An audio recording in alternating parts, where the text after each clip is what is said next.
Hi hello welcome back to my channel. ಎಲ್ಲರೂ ಹೇಗಿದ್ದೀರಾ? I hope ನೀವೆಲ್ಲರೂ ಚೆನ್ನಾಗಿದ್ದೀರಾ ಅಂತೇಳಿ ಅನ್ಕೋತೀನಿ. ನಾನು ತುಂಬಾ ಚೆನ್ನಾಗಿದ್ದೀನಿ. ಸೊ ಇದು ಫ್ರೈಡೇ ಮಧ್ಯಾಹ್ನದ ವ್ಲಾಗ್ ಆಗಿರುತ್ತೆ. ಮಧ್ಯಾಹ್ನದಿಂದ ಸ್ಟಾರ್ಟ್ ಮಾಡಿದ್ದೀನಿ. ಇವತ್ತು ನಾನು ಮನೆಯಲ್ಲಿ ಮಧ್ಯಾಹ್ನ ಏನು ಅಡುಗೆ ಮಾಡಿಲ್ಲ, ಯಾಕೆಂದರೆ ನನಗಂತೂ ತುಂಬಾ ತಲೆನೋವಾಗ್ತಾಯಿತ್ತು. ಎಷ್ಟು ತಲೆನೋವಾಗ್ತಾಯಿತ್ತು ಅಂದರೆ ಯಾಕೋ ತುಂಬ ಅಂದರೆ ಒಂದು ಸೈಡಲ್ಲಿ ತುಂಬಾ ನೋವಾಗ್ತಾಯಿತ್ತು.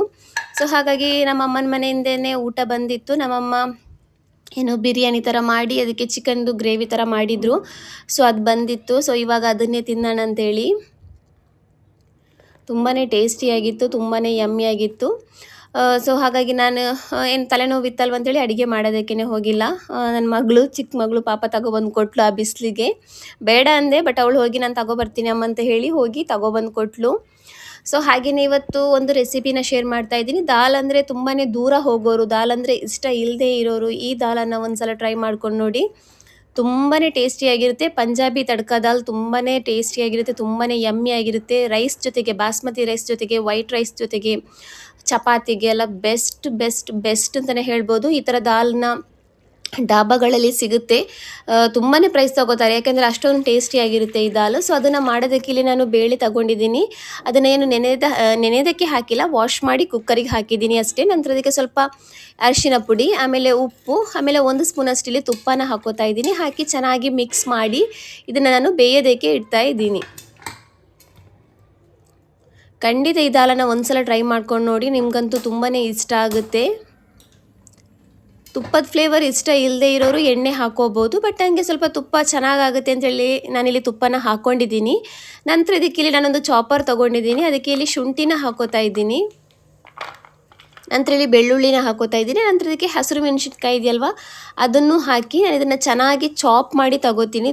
ಮೇಯ್ನ್ ಆಗಿರುವಂಥದ್ದು ತುಂಬಾ ಚೆನ್ನಾಗಾಗುತ್ತೆ. ಇದನ್ನು ನಾವು ಎಣ್ಣೆಲಿ ಚೆನ್ನಾಗಿ ಫ್ರೈ ಮಾಡ್ಕೋತೀವಲ್ವ, ಆವಾಗ ಅದರದ್ದು ಫ್ಲೇವರ್ ಚೆನ್ನಾಗಿ ಬಿಡುತ್ತೆ, ತುಂಬಾ ಟೇಸ್ಟಿಯಾಗುತ್ತೆ. ಇದಕ್ಕೆ ಶುಂಠಿ, ಬೆಳ್ಳುಳ್ಳಿ, ಹಸಿರು ಮೆಣಸಿನ್ಕಾಯಿದು ಪೇಸ್ಟ್ ಹಾಕೋಬಾರ್ದು, ಈ ಥರ ಚಾಪ್ ಮಾಡಿ ಹಾಕೋಬೇಕು. ಸೊ ನೋಡಿ, ಇವಾಗ ಇದು ಚೆನ್ನಾಗಿ ಚಾಪ್ ಆಗಿದೆ. ಈ ಥರ ಫೈನಾಗಿ ಚಾಪ್ ಮಾಡ್ಕೊಳ್ಳಿ.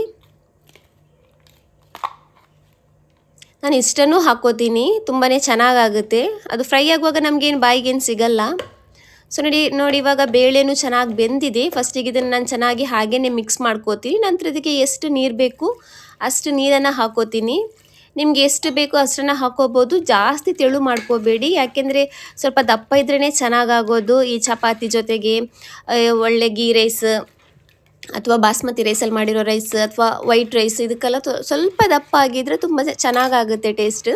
ತೆಳುವಾಗಿದ್ರೆ ಅಷ್ಟೊಂದು ಚೆನ್ನಾಗಾಗಲ್ಲ. ಸೊ ನೋಡಿ, ಇವಾಗ ಇಷ್ಟು ದಪ್ಪ ಮಾಡಿದ್ದೀನಿ. ಆಮೇಲೆ ನೀರು ಬೇಕಂದರೆ ನಾನು ಹಾಕ್ಕೋತೀನಿ. ಸೊ ನಾನಿಲ್ಲಿ ತುಪ್ಪ ಹಾಕ್ಕೊಂಡಿದ್ದೀನಿ. ಅದೇ ಹೇಳಿದ್ನಲ್ಲ, ತುಪ್ಪದ ಫ್ಲೇವರ್ ಇಷ್ಟ ಇಲ್ಲದೆ ಇರೋರು ಇಲ್ಲಿ ಎಣ್ಣೆನ ಯೂಸ್ ಮಾಡ್ಕೋಬೋದು. ಇಲ್ಲಿ ತುಪ್ಪ ಬಿಸಿ ಆದಮೇಲೆ ನಾನಿಲ್ಲಿ ಜೀರಿಗೆ ಹಾಕ್ಕೊಂಡಿದ್ದೀನಿ. ನಂತರ ಒಂದು ಬ್ಯಾಡಗಿ ಮೆಣಸಿನ್ಕಾಯಿ ಇದೆಯಲ್ವ, ಅದನ್ನು ಕಟ್ ಮಾಡಿ ಹಾಕಿ ಒಂದು ಈರುಳ್ಳಿನ ಹಾಕಿ ಚೆನ್ನಾಗಿ ಫ್ರೈ ಮಾಡ್ಕೋತಾ ಇದ್ದೀನಿ ಇಲ್ಲಿ. ನಂತರ ಇಲ್ಲಿ ಚಾಪ್ ಮಾಡಿಟ್ಟಿರುವಂತಹ ಶುಂಠಿ, ಬೆಳ್ಳುಳ್ಳಿ, ಹಸಿರು ಮೆಣಸಿನ್ಕಾಯಿ ಇದೆಯಲ್ವ, ಅದನ್ನು ಹಾಕ್ಕೋತಾ ಇದ್ದೀನಿ. ಇಲ್ಲಿ ನಾನು ಪೂರ್ತಿಯಾಗಿ ಹಾಕ್ಕೊಂಡಿದ್ದೀನಿ ಎಲ್ಲವನ್ನು. ಅದನ್ನು ಹಾಕಿ ಇಲ್ಲಿ ನಾನು ಚೆನ್ನಾಗಿ ಫ್ರೈ ಮಾಡ್ಕೋತಾ ಇದ್ದೀನಿ.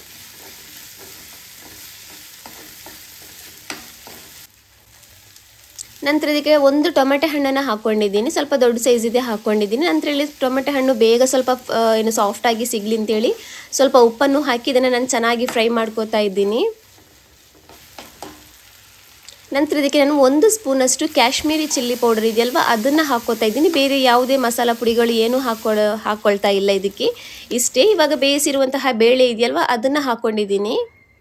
ಅದನ್ನು ಹಾಕಿ ಇಲ್ಲಿ ನಾನು ಚೆನ್ನಾಗಿ ಮಿಕ್ಸ್ ಮಾಡ್ಕೋತಾ ಇದ್ದೀನಿ. ಇವಾಗ ನೋಡಿ, ನಿಮಗೆ ಸ್ವಲ್ಪ ದಪ್ಪ ಅಂತೇಳಿ ಅನಿಸಿದರೆ, ಇನ್ನೂ ಸ್ವಲ್ಪ ತೆಳು ಬೇಕು ಅಂತೇಳಿ ಅನಿಸಿದರೆ ನೀವಿಲ್ಲಿ ನೀರನ್ನು ಆ್ಯಡ್ ಮಾಡ್ಕೋಬೋದು. ಇಲ್ಲ ಇಷ್ಟೇ ಇರಲಿ ಅಂತೇಳಿ ಅಂದರೆ ನೀವು ಇಷ್ಟೇ ಸಾಕಾಗ್ಬೋದು. ಇಲ್ಲ ನನಗೆ ಇನ್ನು ಸ್ವಲ್ಪ ನೀರು ಬೇಕು ಅಂತೇಳಿ ಅಂದರೆ ಸ್ವಲ್ಪ ನೀರನ್ನು ಆ್ಯಡ್ ಮಾಡ್ಕೋಬೋದು. ನಾನಿಲ್ಲಿ ಒಂದು ಅರ್ಧ ಗ್ಲಾಸ್ ನೀರನ್ನು ಹಾಕ್ಕೊಂಡಿದ್ದೀನಿ. ಇದು ಕರೆಕ್ಟಾಗಿ ಕನ್ಸಿಸ್ಟೆನ್ಸಿಯಲ್ಲಿ ಬರುತ್ತೆ. ಇವಾಗ ಒಂದು ಕುದಿ ಬರುವಾಗ ಇದು ಕರೆಕ್ಟಾಗಿ ಆಗುತ್ತೆ, ತುಂಬಾ ಚೆನ್ನಾಗಾಗುತ್ತೆ ಫ್ರೆಂಡ್ಸ್. ನಾನು ಸುಳ್ಳು ಹೇಳ್ತಿರೋದಲ್ಲ, ನೀವು ಒಂದ್ಸಲ ಈ ದಾಲನ್ನು ಟ್ರೈ ಮಾಡ್ಕೊಂಡು ನೋಡಿ. ತುಂಬ ಜನ ಬೇಳೆ ದಾಲ್ ಅಂದರೆ ಅಷ್ಟೊಂದು ಇಷ್ಟಪಡಲ್ಲ, ಯಾಕೆಂದರೆ ಎಲ್ಲನೂ ಒಟ್ಟಿ ಹಾಕಿ ಬೇಯಿಸೋಕೆ ಹಾಕ್ಕೋತೀವಿ, ಅಷ್ಟೊಂದು ಚೆನ್ನಾಗಾಗಲ್ಲ. ಈ ಥರ ಒಂದ್ಸಲ ಟ್ರೈ ಮಾಡ್ಕೊಂಡು ನೋಡಿ. ಪಂಜಾಬಿ ದಾಲ್ ತಡ್ಕ ತುಂಬಾ ಯಮ್ಮಿಯಾಗಿರುತ್ತೆ. ಫೈನಲಾಗಿ ಇದು ಒಂದು ಕುದಿ ಬಂದ ನಂತರ ಇದಕ್ಕೆ ಕೊತ್ತಂಬರಿ ಸೊಪ್ಪು, ಆಮೇಲೆ 1 ಸ್ಪೂನಷ್ಟು ತುಪ್ಪನ ಹಾಕ್ಕೊಂಡಿದ್ದೀನಿ. ಇನ್ನೊಂದು ಸಲನೂ ಹೇಳ್ತಾ ಇದ್ದೀನಿ, ತುಪ್ಪದ ಫ್ಲೇವರ್ ಇಷ್ಟ ಇಲ್ಲದೆ ಇರೋರು ಹಾಕೋಬೇಕಾಗಿಲ್ಲ. ಫೈನಲಾಗಿ ಎಣ್ಣೆಲಿ ನೀವು ಫಸ್ಟಿಗೆ ಒಗ್ಗರಣೆ ಹಾಕ್ಕೊಂಡಿರ್ತೀವಲ್ವ ಅದೇ ಸಾಕಾಗುತ್ತೆ, ಮೇಲ್ಗಡೆ ತುಪ್ಪ ಹಾಕೋಬೇಕಾಗಿಲ್ಲ. ಬಟ್ ಈ ದಾಲ್ಗೆ ತುಪ್ಪ ಹಾಕೋದ್ರಿಂದ ತುಂಬಾ ಟೇಸ್ಟ್ ತುಂಬಾ ಯಮ್ಮಿಯಾಗಿ ಬರುತ್ತೆ. ಸೊ ಅದಕ್ಕೋಸ್ಕರ ಇಲ್ಲಿ ಹಾಕಿನೇ ನಾನಿಲ್ಲಿ ಇದು ಸಂಜೆ ಮಾಡಿರೋದು ನೈಟಿಗೋಸ್ಕರ ಅಂತೇಳಿ. ಮಧ್ಯಾಹ್ನದ್ದು ಬಾಸ್ಮತಿ ರೈಸ್ ಇದೆಯಲ್ವ ಅದು ಸ್ವಲ್ಪ ಉಳಿದಿತ್ತು. ಸೊ ಅದಕ್ಕೇನಿಲ್ಲ ನಾನು ಸ್ವಲ್ಪ ದಾಲ್ ಹಾಕಿ ಮೇಲ್ಗಡೆಗೆ ಈರುಳ್ಳಿ ಹಾಕಿ ತಿಂತಾ ಇದ್ದೀನಿ. ತುಂಬಾ ಟೇಸ್ಟಿಯಾಗಿತ್ತು, ತುಂಬಾ ಯಮ್ಮಿಯಾಗಿತ್ತು. ಸೊ ನಂತರ ನಾನಿಲ್ಲಿ ಅಮ್ಮನ ಮನೆಗೆ ಬಂದಿದ್ದೆ ರಾತ್ರಿ. ನಮ್ಮ ಮನೇಲಂತೂ ಶೆಕೆ ನಿನ್ನೆ ತುಂಬಾ ಶೆಕೆ ಇತ್ತು. ಸೊ ಹಾಗಾಗಿ ಅಮ್ಮನ ಮನೇಲೇ ಹೋಗಿ ಮಲ್ಗೋಣ ಅಂತೇಳಿ. ಸೊ ಇಲ್ಲಿ ನಾವಿಲ್ಲಿ ಲೂಡೋ ಆಟ ಆಡ್ತಾ ಇದ್ದೀವಿ ಇಲ್ಲಿ. ಹಾಗೆಯೇ ತುಂಬ ಜನ ಕೇಳಿದ್ರಲ್ವ ಬ್ಯಾಗ್ ತೋರಿಸಿಲ್ಲ ಅಂತೇಳಿ. ಸೊ ಇದು ನೋಡಿ ಇದೇ ಬ್ಯಾಗ್ ತುಂಬಾ ಚೆನ್ನಾಗಿದೆ, ಸಾಫ್ಟ್ ಲೆದರ್, ತುಂಬಾ ಕಂಫರ್ಟಬಲ್ ಆಗಿರುವಂತಹ ಬ್ಯಾಗ್. ನಮಗೆ ಎಷ್ಟು ಬೇಕಾದರೂ ಐಟಮ್ಸ್ಗಳನ್ನು ಇಟ್ಕೋಬೋದು ಇದರಲ್ಲಿ. ಅಂದರೆ ಈ ಥರ ಫೈಲ್ಸ್ ಅಥವಾ ಬೇರೆ ಎಲ್ಲಾದರೂ ಟ್ರಾವೆಲ್ ಹೋಗೋದಾದರೆ ಏನಾದರೂ ಇಟ್ಕೊಳ್ಳೋದಕ್ಕೆಲ್ಲ ತುಂಬಾ ಜಾಗಗಳಿದೆ ಇದರಲ್ಲಿ. ತುಂಬಾ ಚೆನ್ನಾಗಿದೆ ಬ್ಯಾಗ್ ಅಂತೂ. ಕೋಡ್ ಬ್ರ್ಯಾಂಡ್ ಇದೆಯಲ್ವ ಅದರದ್ದು ತುಂಬಾ ಚೆನ್ನಾಗಿದೆ ನೋಡಿ. ಸ್ಲಿಂಗೂ ಬಂದಿದೆ ಅದಕ್ಕೆ ಸ್ಲಿಂಗ್ ಇದು ಬೆಲ್ಟ್ ಬರುತ್ತಲ್ವ ಅದೂ ಬಂದಿದೆ. ಸ್ಲಿಂಗ್ ಬೇಕಾಗಿಲ್ಲ, ಅದರದ್ದು ಹ್ಯಾಂಡಲ್ ಇದೆಯಲ್ವ ಇದು ತುಂಬಾ ದೊಡ್ಡದಿದೆ, ಆರಾಮಾಗಿ ಹಾಕೋಬೋದು ಇದನ್ನೇ. ಹಾಗೆಯೇ ಚಿಕ್ಕ ಪೌಚೂ ಬಂದಿದೆ ಇದಕ್ಕೆ, ಮುಂದ್ಗಡೆಗೆ ಕಾಯಿನ್ಸ್ ಈ ಥರದ್ದೆಲ್ಲ ಹಾಕೊಳ್ಳೋದಕ್ಕೆ. ಸೊ ಫ್ರೆಂಡ್ಸ್, ಇವಾಗ ನಾನು ಅಮ್ಮನ ಮನೆಯಿಂದ ಬಂದಿದ್ದೀನಿ. ಇವಾಗ ಸ್ವಲ್ಪ ಬೇಗ ಬರಬೇಕು ಅಂದ್ಕೊಂಡಿದ್ದೆ, ಸ್ವಲ್ಪ ಲೇಟ್ ಆಯಿತು ಬರೋದು. ಬಟ್ ಬ್ರೇಕ್ಫಾಸ್ಟ್ ಮಾಡಿಲ್ಲ ಅಮ್ಮನ ಮನೆಯಲ್ಲಿ. ಇಡ್ಲಿ ಮಾಡಿದ್ರು, ಬಟ್ ನನಗೆ ಇಡ್ಲಿ ಬೇಡ ಅಂತೇಳಿ ಅನ್ನಿಸ್ತು. ಸೊ ಅದಕ್ಕೋಸ್ಕರ ಏನಾದರೂ ಇವಾಗ ಬ್ರೇಕ್ಫಾಸ್ಟಿಗೆ ಮಾಡ್ತೀನಿ. ಸೊ ಹಾಗೆಯೇ ನಿನ್ನೆ ರಾತ್ರಿ ನನ್ನ ಬಟ್ಟೆನೂ ತೊಳೆದಿದ್ದೆ, ರಾತ್ರಿ ಒಣಗೋದಕ್ಕೆ ಹಾಕಿಲ್ಲ. ಸೊ ಇವಾಗ ಒಣಗೋದಕ್ಕೆ ಹಾಕಿ ಬಂದಿದ್ದೀನಿ, ಅದಕ್ಕೋಸ್ಕರ ಇಷ್ಟೊಂದು ಶೆಕೆ ಆಗ್ತಾ ಇದೆ. ಸೊ ಇವಾಗ ಏನಾದರೂ ಬ್ರೇಕ್ಫಾಸ್ಟಿಗೆ ಮಾಡ್ತೀನಿ, ಆಮೇಲೆ ಏನೇನಾಗುತ್ತೋ ಶೇರ್ ಮಾಡ್ತೀನಿ. ಇಲ್ಲಾಂದರೆ ಈ ವಿಡಿಯೋನ ಇಲ್ಲಿಗೆ ಎಂಡ್ ಮಾಡ್ತೀನಿ. ನಿನ್ನೆ ನನಗೆ ಜಾಸ್ತಿ ಏನೂ ವಿಡಿಯೋ ಮಾಡೋಕ್ಕಾಗಿಲ್ಲ, ಏನೂ ಮಾಡೂ ಇಲ್ಲ. ನಾನು ಒಂದು ರೆಸಿಪಿನ ಮಾತ್ರ ಶೇರ್ ಮಾಡಿರೋದಷ್ಟೇ. ಸೊ ನೋಡೋಣ ಇವಾಗ ಏನೇನಾಗುತ್ತೋ ಅದನ್ನು ಶೇರ್ ಮಾಡ್ತೀನಿ. ಇಲ್ಲಾಂದರೆ ಈ ವಿಡಿಯೋನ ಇಲ್ಲಿಗೆ ಎಂಡ್ ಮಾಡ್ತೀನಿ. ಯಾವುದಕ್ಕೂ ಆಮೇಲೆ ನಿಮ್ಗೆ ಗೊತ್ತಾಗುತ್ತೆ ಏನು ಅಂತೇಳಿ. ಸೊ ಇವಾಗ ಫಸ್ಟಿಗೆ ನಾನಿಲ್ಲಿ ನನಗೆ ಬ್ರೇಕ್ಫಾಸ್ಟಿಗೆ ಏನಾದರೂ ಮಾಡ್ತೀನಿ. ಚಪಾತಿ ಹಿಟ್ಟಿಗೆ ಏನಾದರೂ ರೋಲ್ ಥರ ಏನಾದರೂ ಮಾಡ್ತೀನಿ. ಸೊ ನೋಡೋಣ ಏನಾಗುತ್ತೆ ಅಂತೇಳಿ. ಸೊ ಫ್ರೆಂಡ್ಸ್, ನಾನು ಅರ್ಜೆಂಟಿಗೆ ಅಥವಾ ತುಂಬ ಹಸಿವಾಗಿದ್ದರೆ, ಬೇರೆ ಏನಾದರೂ ಮಾಡೋದಕ್ಕೆ ಮೂಡಿಲ್ಲ, ಸಿಂಪಲಾಗಿ ಈಸಿಯಾಗಿ ಮಾಡುವಂತಹ ಒಂದು ಎಗ್ ರೋಲ್ ರೆಸಿಪಿ ತುಂಬಾ ಚೆನ್ನಾಗಾಗುತ್ತೆ ತಿನ್ನೋದಕ್ಕೆ. ನಾನಿದು ಒಂದು ಶಾರ್ಟ್ಸಲ್ಲಿ ನೋಡಿದ್ದು. ಮಾಧವನ್ ಇದ್ದಾರಲ್ವ, ತಮಿಳ್ ಫಿಲಮ್ ಸ್ಟಾರ್ ಇದು ಮಾಧವನ್, ಅವ್ರು ಹೇಳಿರೋದು. ನಂದು comfort and favourite tasty egg roll ಅವರು ಯಾವ ಥರ ಮಾಡೋದು ಅಂತೇಳಿ ತೋರಿಸಿದ್ರು. ಸೊ ನಾನು ಟ್ರೈ ಮಾಡಿದ್ದೆ. ತುಂಬಾ ಚೆನ್ನಾಗಾಗುತ್ತೆ, ಸಿಂಪಲಾಗಿ ಈಸಿಯಾಗಿ ಮಾಡುವಂಥದ್ದು. ಸೊ ಇಲ್ಲಿ ನಾನು ಮುದ್ದೆಗೆ ಚಪಾತಿನ ಫ್ರೈ ಮಾಡಿ ಇಟ್ಟಿದ್ದೀನಿ, ಅಂದರೆ ಬೇಯಿಸಿ ಇಟ್ಟಿದ್ದೀನಿ. ಇವಾಗ ಒಂದು ಇದಕ್ಕೆ ಎಣ್ಣೆ ಹಾಕಿ ಸ್ವಲ್ಪ ಒಂದು ಮೊಟ್ಟೆನ ಹಾಕ್ಕೊಂಡಿದ್ದೀನಿ. ಮೊಟ್ಟೆಗೆ ಒಂಚೂರು ಉಪ್ಪು ಹಾಕಿ ಚೆನ್ನಾಗಿ ಬೀಟ್ ಮಾಡಿ ತವಾಗೆ ಹಾಕಿದ್ದೀನಿ. ಸೊ ನಂತರ ಇದನ್ನು ಈ ಥರ ಒಂದು ಸೈಡಲ್ಲಿ ಪಲ್ಟಾಯಿಸಿದ ಮೇಲೆ ಇದರ ಮೇಲ್ಗಡೆಯಲ್ಲಿ ನಾನು ಬೇಯಿಸಿರುವಂತಹ, ಅಂದರೆ ಫ್ರೈ ಮಾಡ್ಕೊಂಡಿರುವಂತಹ ಚಪಾತಿ ಇದೆಯಲ್ವ ಅದನ್ನು ಹಾಕೋತಾ ಇದ್ದೀನಿ. ಅದನ್ನು ಹಾಕಿ ಈ ಥರ ಪಲ್ಟಿ ಮಾಡಿ ಆದಮೇಲೆ ಇದನ್ನು ತೆಗೆದ್ರೆ ಆಯಿತು. ಸಿಂಪಲಾಗಿ ಇಷ್ಟೇ ಮುಗೀತು. ಬೇಯಿಸಿದಂತಹ ಪ್ರೊಸೀಜರ್ ಇಲ್ಲಿಗೆ ಸ್ಟಾಪು, ಇಷ್ಟೇ ಮುಗೀತು.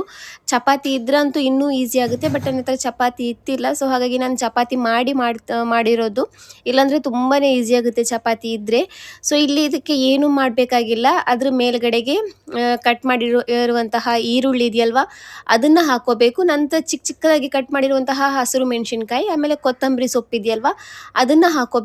ನಂತರ ಇದಕ್ಕೆ ನಾನು ಇಲ್ಲಿ ಸ್ವಲ್ಪ ಚಾಟ್ ಮಸಾಲೆ ಇದೆಯಲ್ವ ಅದನ್ನು ಹಾಕೋತಾ ಇದ್ದೀನಿ. ನಂತರ ಇದಕ್ಕೆ ಸ್ವಲ್ಪ ನಿಂಬೆ ಹಣ್ಣಿನ ರಸ ಇದೆಯಲ್ವ, ನಿಂಬೆ ಹಣ್ಣು ಖಂಡಿತ ಹಾಕಿ, ಯಾಕೆಂದರೆ ತುಂಬಾ ಟೇಸ್ಟಿ ಆಗುತ್ತೆ. ಸ್ವಲ್ಪ ನಿಂಬೆ ಹಣ್ಣಿನ ರಸನು, ಸ್ವಲ್ಪ ಉಪ್ಪು ಇದೆಯಲ್ವ ಅದನ್ನು ಸ್ಪ್ರಿಂಕಲ್ ಮಾಡ್ತಾ ಇದ್ದೀನಿ. ಕೊನೆಗೆ ನಾನಿಲ್ಲಿ ಕೆಚಪ್ ಇದೆಯಲ್ವ ಅದನ್ನು ಹಾಕೋತಾ ಇದ್ದೀನಿ. ನಾನಿಲ್ಲಿ ಸ್ವೀಟ್ ಆ್ಯಂಡ್ ಚಿಲ್ಲಿ ಸಾಸ್ ಇದೆಯಲ್ವ ಅದನ್ನು ಹಾಕೋತಾ ಇದ್ದೀನಿ. ನೀವು ಬೇಕಾದರೆ ಕೆಚಪ್ಪನ್ನು ಹಾಕೋಬೋದು. ನಂತರ ಇದನ್ನು ರೋಲ್ ಮಾಡಿದರೆ ತುಂಬಾ ಟೇಸ್ಟಿಯಾಗಿರುವಂತಹ ಎಗ್ ರೋಲ್ ರೆಡಿ ಆಗುತ್ತೆ. ಒಂದ್ಸಲ ಇದನ್ನು ಖಂಡಿತ ಟ್ರೈ ಮಾಡ್ಕೊಂಡು ನೋಡಿ. ತುಂಬಾ ಸಿಂಪಲ್ ಆಗಿದೆ, ತುಂಬಾ ಟೇಸ್ಟಿಯಾಗಿದೆ. ಸೊ ಹಾಗೆಯೇ ಇಲ್ಲಿ ಕ್ಲೈಮೇಟೂ ಚೇಂಜ್ ಆಗ್ತಾ ಇದೆ, ಸ್ವಲ್ಪ ಮೋಡ ಥರ ಇದೆ. ಬಟ್ಟೆ ಮೇಲ್ಗಡೆ ಒಣಗೋದಕ್ಕೆ ಹಾಕಿದ್ದೀನಿ, ಗೊತ್ತಿಲ್ಲ ಮಳೆ ಬರುತ್ತೋ ಇಲ್ವೋ ಅಂತೇಳಿ. ಸೊ ಫ್ರೆಂಡ್ಸ್, ಈ ವಿಡಿಯೋನ ನಾನು ಇಲ್ಲಿಗೆ ಎಂಡ್ ಮಾಡ್ತಾ ಇದ್ದೀನಿ. ನಮ್ಮ ವಿಡಿಯೋ ಇಷ್ಟ ಆದರೆ ಪ್ಲೀಸ್ ನಮ್ಮ ಚಾನಲ್ನ ಸಬ್ಸ್ಕ್ರೈಬ್ ಮಾಡಿ. Thank you for watching.